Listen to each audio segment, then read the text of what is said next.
Recordemos que el maná que se guardaba de un día para otro se dañaba, criaba gusanos y ardía, mientras que el maná que se guardaba del sexto para el séptimo día no se dañaba. ¿Por qué razón? Hay una lección poderosísima en esto y quizá no la hemos visto.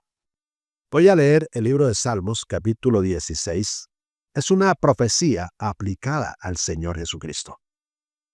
Dice el Salmo 16, versículo 10. Porque no dejarás mi alma en el Seol, ni permitirás que tu santo vea corrupción.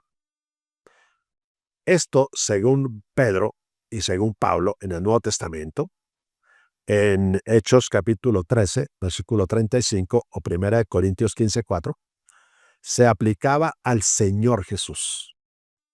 Él murió el viernes, sexto día de la semana, hasta ahí caía maná. El sábado permaneció en la tumba sepultado.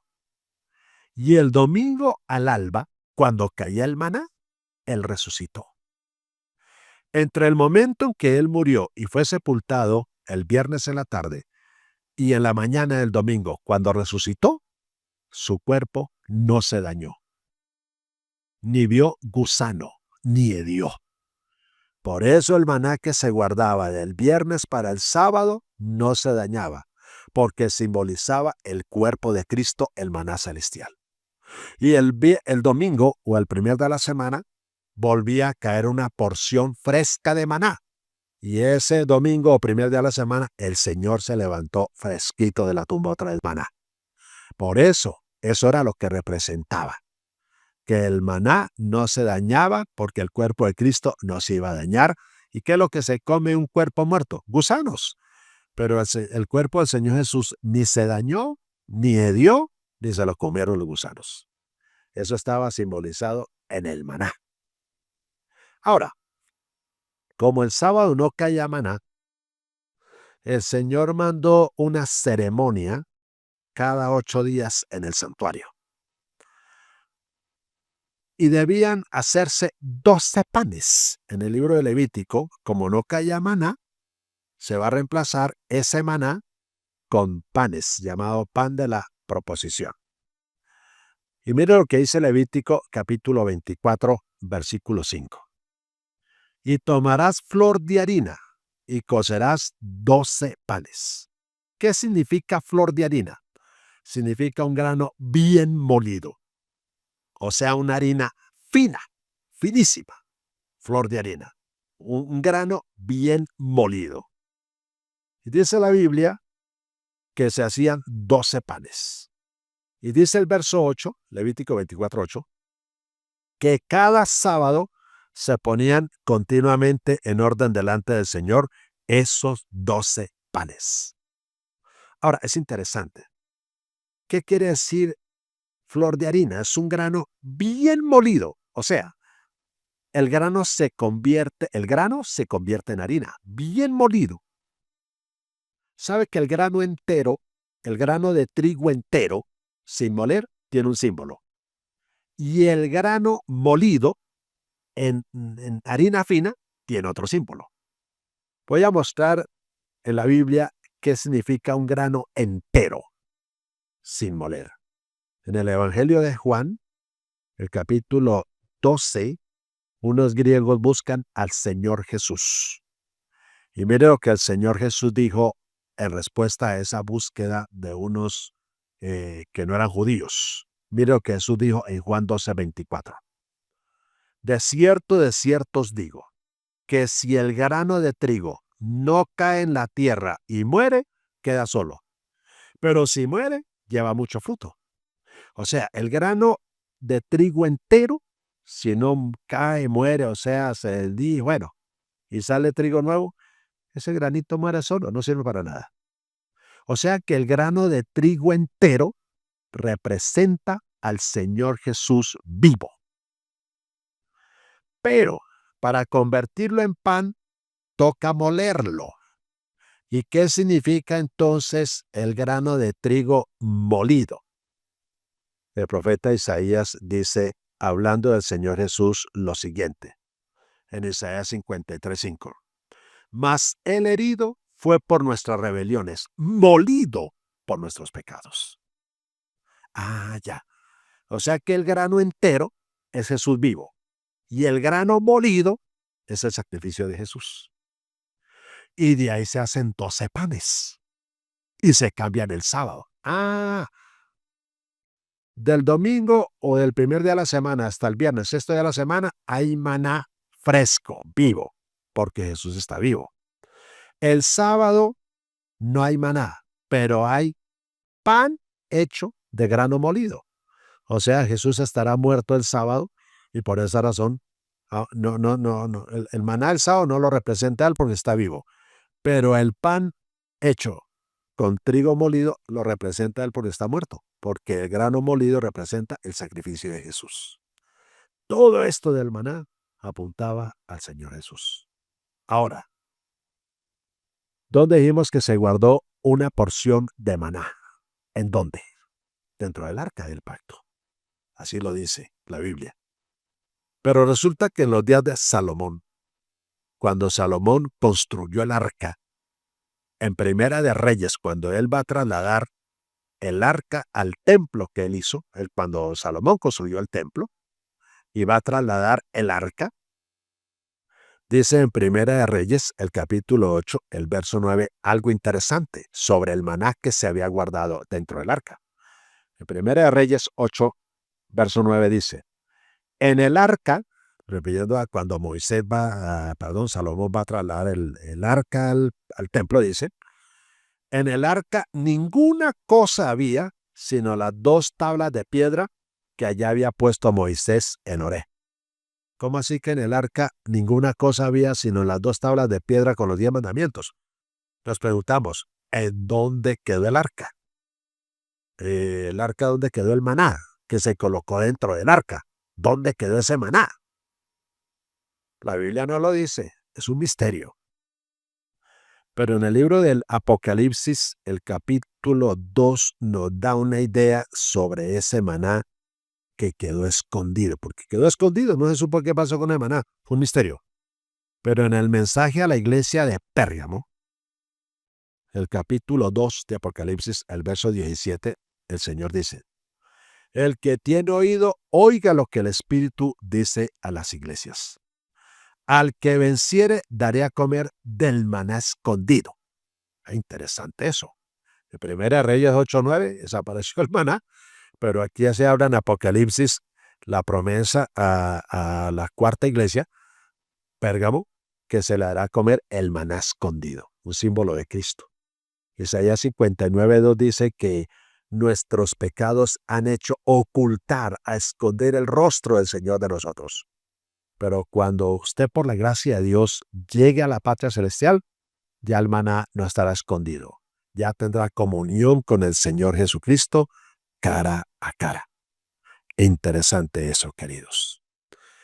¿Cuántos años comieron los israelitas maná? 40 años. ¿Y qué pasó al fin de los 40 años? El libro de Josué, el capítulo 5, nos dice qué pasó cuando finalizaron los 40 años de Israel vagar por el desierto. Dice Josué capítulo 5, versículo 12. Y el maná cesó. Note, 40 años, a los 40 años se acabó el maná. Y el maná cesó al día siguiente desde que comenzaron a comer del fruto de la tierra. Y los hijos de Israel nunca más tuvieron maná, sino que comieron de los frutos de la tierra de Canaán aquel año. Eso debe tener un significado. Cesó el maná y nunca más volvieron a comer maná, sino que comieron del fruto de la tierra prometida. ¿Cuál es nuestra tierra prometida? El cielo. Y leyendo bien el libro del Apocalipsis, descubrí algo. En el libro del Apocalipsis descubrí algo. En el cielo no se ora. En el cielo no se ora. En el cielo se alaba y se adora, pero allá no se ora. Cuando Cristo venga y lleve su pueblo, lleve su iglesia, lleve a sus hijos al reino de los cielos, en el cielo lo verán cara a cara, lo alabarán y lo adorarán, pero no se orará. La alabanza y la adoración son los frutos de la tierra, de la Canaán celestial. Como dice el hermoso himno, tan solo el día cuando esté con Cristo en la celestiación, entonces me despediré, feliz de ti, dulce oración. Se acabó el maná, esa relación mística, esa relación a escondidas, esa comunión hacia lo lejos. No, allá se alabará y se adorará. Esos son los frutos de la tierra. Por último, queridos, a manera de conclusión, permítame decirles algo. Yo le hago una pregunta. ¿Por qué Dios tuvo que darle maná a Israel? No tenían comida. Eran seres humanos. Tenían hambre. Pero hay que entender algo en este punto. Pablo dice en Primera de Corintios, el capítulo 10, oiga lo que dice el apóstol Pablo, Primera Corintios 10. El versículo 3 dice, y todos comieron el mismo alimento espiritual. Démonos cuenta de eso. Alimento espiritual. Y todos comieron el mismo alimento espiritual. O sea que el maná los alimentaba físicamente, pero al mismo tiempo era alimento espiritual. O sea, tenía grandes lecciones espirituales como hasta aquí hemos visto. Y si el maná era un alimento espiritual, debemos tener en cuenta algo en este aspecto. Les voy a decir por qué Dios le mandó maná a Israel. ¿Era el alimento? Sí, pero hay una razón poderosa. Y Deuteronomio 8:3 dice, y te afligió, y noten lo que dice, y te hizo tener hambre. Oh, interesante, te hizo. O sea que parece que no era un hambre normal, como uno. Te hizo tener hambre y te sustentó con maná, comida que no conocías tú ni tus padres la habían conocido, para hacerte saber que no solo de pan vivirá el hombre, mas de todo lo que sale de la boca de Jehová vivirá el hombre. Interesante. Dios les hizo sentir hambre y los sustentó con maná. Y si esto es, como dice Pablo, una lección espiritual, alimento espiritual, eso quiere decir que es Dios el que nos hace sentir hambre de Él. Yo por naturaleza no soy dado a lo espiritual. Yo por naturaleza no amo las cosas espirituales. Mi naturaleza es carnal y me gusta lo carnal, busco lo carnal. Pero que busque yo las cosas de Dios, que madrugue antes que salga el sol a alimentarme del maná celestial, de la palabra de Dios, a estudiar la lección, a orar, a alabar a Dios, eso no es normal para nosotros como seres humanos. Eso es un principio que Dios establece en el corazón. Entre más nos relacionemos con el Señor, más hambre nos da. Aquí dice, te hizo tener hambre. Así que si usted es de las personas que como que poco le preocupa levantarse temprano, a orar antes que salga el sol, a estudiar, a buscar del Señor, debería preocuparle eso. Daría la impresión de que el Señor no le está haciendo sentir hambre. Entonces debe decirle, Señor, ¿qué pasa? Porque no siento deseo de estudiar, de orar, de estudiar la Biblia, de prepararme. Y ahora que todos estos acontecimientos están tan cerca, querido, que Dios le haga sentir hambre. Desafortunadamente dice la Biblia que los israelitas hubo momentos en que llegaron a aborrecer el maná. Por ejemplo, en el libro de Números 11, el versículo 6, los israelitas dijeron, y ahora nuestra alma se seca, pues nada sino este maná ven nuestros ojos. Ay, hay personas que les puede parecer la vida cristiana, una vida como tan simplona, sin sentido, ir a la iglesia, tremendo. Los israelitas dice aquí, se secaban, nada sino maná, ven nuestros ojos. Hay gente que quiere de pronto bailar, danzar, alabar al Señor como algo más emocionalista, se siente fastidiados con el maná. Pero hay algo más grave todavía. El libro de Números, el capítulo 21, contiene algo que le pone a uno los pelos de punta. Dice Números 21:4. Después partieron del monte de Hor, ahí fue donde murió el hermano de Moisés, Aarón, camino del Mar Rojo para rodear la tierra de Edom, y se desanimó el pueblo por el camino. Note, el pueblo se desanimó. De tantas veces que andan desanimándose, se desanimó una vez más. Pero aquí hay una razón poderosa por la cual se desanimó. Y habló el pueblo contra Dios. Note, ¿cuándo es que un pueblo habla contra Dios? ¿Cuándo es que un pueblo se rebela contra Dios?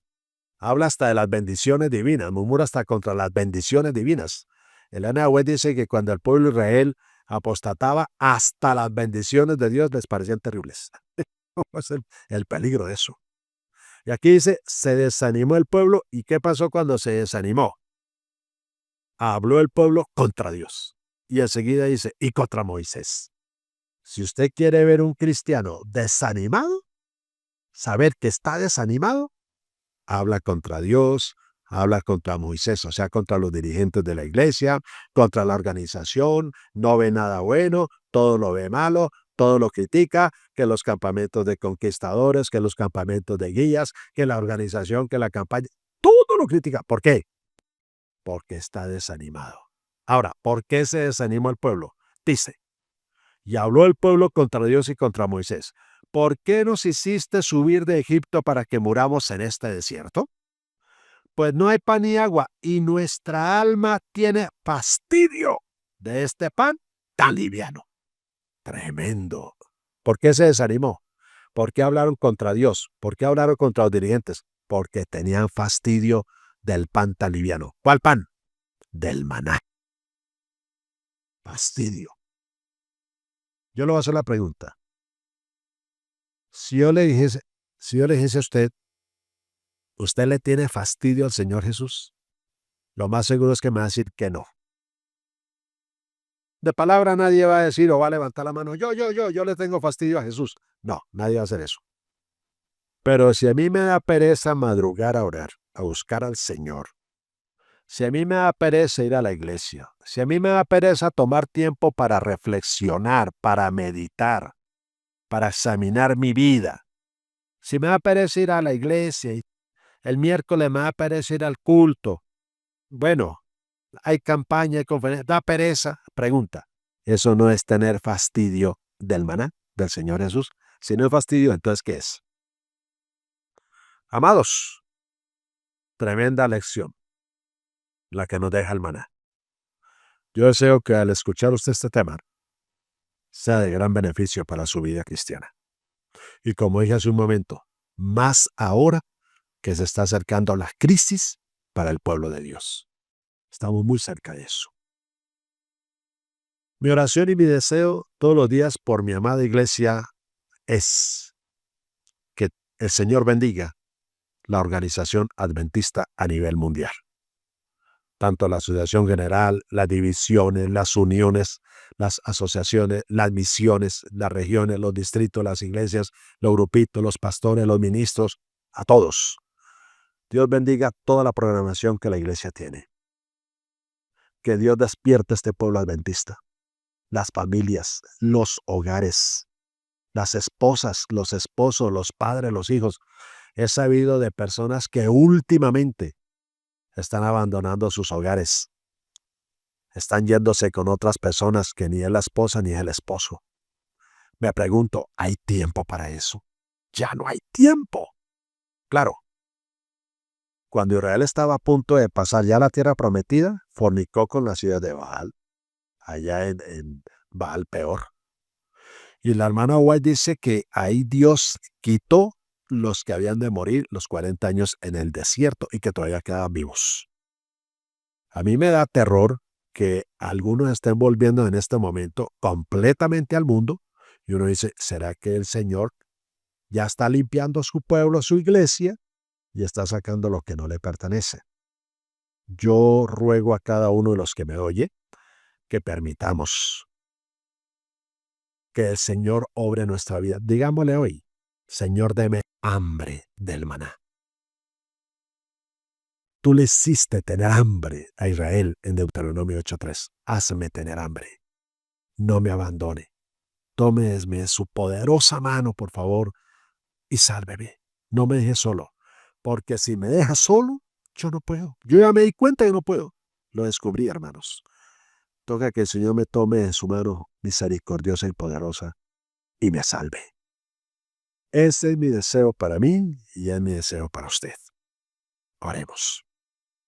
Padre querido, bendiga a todo el que ha escuchado este tema. Bendiga su vida espiritual y su vida mental, su vida psicológica, su vida física. Bendígale su trabajo, su vida económica. Bendígale, Señor, en todos los aspectos. Bendiga a la familia, bendiga a los hijos. Que el Espíritu Santo les haga sentir hambre, sed de ese maná. Y sea un principio que cada día tú coloques en sus corazones. Bendiga la familia adventista y las familias adventistas a nivel mundial. Lo agradecemos en el nombre y en los méritos santos del Señor Jesús. Amén. Dios te bendiga.